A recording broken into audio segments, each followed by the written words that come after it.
All right. People who are protesting for more representation in media usually just want media that shows like the same story that we all know. Like, it's really shitty to be you. Right? That's the story. That's the story that they want. They want to show, oh, but like my subculture, it's really shitty to be in this. Like, oh, it sucks to be this color. Or, oh man, it sucks to be this age. Wow, you should make a movie about this category of people who has terrible life and how much they suffer. Like, do we have to tell that story over and over and over? Yeah, we know it sucks. That's why we're at the movies. Just life is shitty. We want to, like, all of us, look, we know that it's really shitty to be you. And we actually, you know, for example, a trans person, we care that you don't like the way your life is. But cutting off your dick, like, we don't think that that's the best solution, right? Like, we don't want you to feel the way you feel. It sucks to feel that way. There's some things you can do. Like, some of us have had the experience of, wow, having kids really gave a meaning to my life. Or, like, getting, like, pushing for a career, or getting an expertise in something, or starting a business. Now, this is my domain that I can work on to bring into order. But most of us out here that don't feel as shitty as you have made different decisions, and we would like you to make some decisions that make your life better, because we do care. Telling you not to cut off your dick doesn't mean we don't care, right? Like, it doesn't help. If it helped, sure. I mean, maybe. If there were a bunch of people who are getting cured from their suffering by cutting their dick off, okay, go for it. But that's not, we're not ignorant. Just because we don't suffer from what you're going through doesn't mean we're ignorant about it. Right? Like, we know people who have made bad choices and been in your position. Listen, if you're having gender dysphoria and you want to cut your dick off, let us suggest some other options to you. Because first of all, let me tell you from personal experience, surgeons will do stuff if you'll pay them. They don't ask twice if you want to. If there's something that they can do to make money by cutting parts off you, they'll do it. But maybe they aren't your allies, maybe.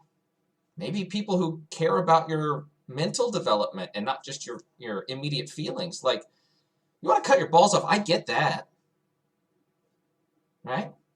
But your dick. Your dick, please. Why not the balls? Just cut the balls off. People have been doing that. People have been cutting their balls off for ages, eons. There's a whole category of people. They're called eunuchs. There's a lot of empires where they rule the world. There's so many times in Chinese history where the story starts with, okay, this great warrior came along and threw the eunuchs out of the palace.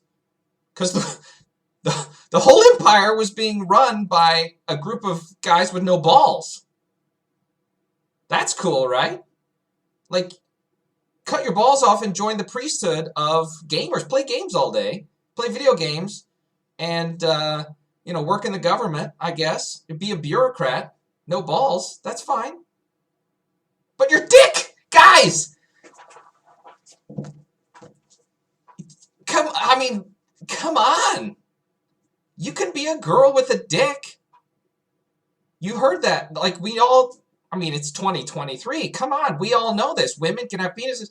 You could be a woman with no balls and just keep your dick. Why is this so crazy? Eunuchs can be a valuable part of society. And it's possible that the biological messages from your testicles are messing with your vibe, and you feel like you'd fit into society more with no balls wearing a dress. But why give up the dick? Can someone explain to me this hatred for penises? Was the circumcision, we get them, like, punish the penis as soon as it emerges from the goddess's womb. Oh, it's a male? Cut it off. I don't get the hatred for penises. Penis is great. They used to make statues in Rome. Hermes is the two-headed god. If you look at a dick the right way, from the opposite direction that you're usually looking at him, if you got a hard-on and someone else is looking at your dick, that's called a Hermes. It's a statue in Rome. It was a two-headed god because it kind of looks like bearded dude looking two different directions. I'm not making it up. There were these Herms. There were these city markers, either mile markers or city markers, and there's a famous story about a really irreligious youth who got drunk with his band of ne'er-do-wells and went around knocking the heads off of all the Herm statues. There used to be like that's what an obelisk is. That's what the Washington Monument is. It's a giant cock. Isn't that the marker of civilization? Don't you need a really giant phallus made out of metal or stone to have a legitimate government? Is anyone going to follow a government that meets in like a round, like Apple, like the Apple building, the Eunuchs, the yoni sign of the home button, the home button. Oh, it's the home, the phone, the devouring mother. It's the hole through which humanity entered and will be carried back to the netherworld. The hole. Are you gonna live and die for that thing? I mean, as soon as it stops giving you fancy pants and lollipops, you're gonna peace out and be like, screw this, I'm leaving the house. Nobody lives and dies and accomplishes great things working in a circle. You gotta have a giant dick in the center of the city. That is civilization. Civilization is who's got the biggest stone penis in their town square. You know, Rome took the obelisk that is in the Vatican, like the courtyard in front of the Vatican. That's from Alexandria in Egypt. They took that on a boat. It was one of the big moments when Rome became the capital of the world with Augustus, the first emperor, the nephew of Caesar.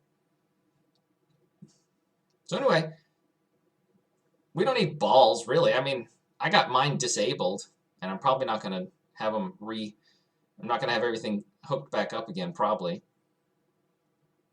But your dick, guys, come on. Save the dicks.